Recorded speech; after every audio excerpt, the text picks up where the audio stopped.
شنتها حماس في 7 أكتوبر هي هجمات بربرية وشنيعة، ونطالبها بالإطلاق الفوري وغير المشروط لسراح الرهائن. من داخل قطاع غزة، من أرض الرباط، جئتكم وزملائي محملين برسالة محبة وإخاء وتضامن وتعاضد من دولة قطر قيادة وشعبا.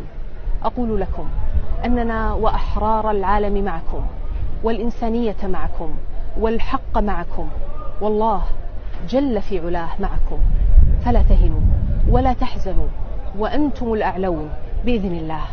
وإيم الله يا أهل غزة، لقد أحييتم الموات وأيقظتم إنسانية العالم بعد سبات. قبلكم كانت كل الكلمات جوفاء، وكل الحكايا مكررة، وكل معاركنا اليومية تافهة، وكل الخطابات والبيانات لا معنى لها. ثم جاءت غزة لتعيد ترتيب أولويات هذا العالم. ولا أبالغ إذا قلت أنكم اليوم تعيدون لنا جميعا إنسانيتنا التي سلبت أو ربما نسيناها، فطوبى لكم. وإننا لنعلم حق اليقين أنكم اليوم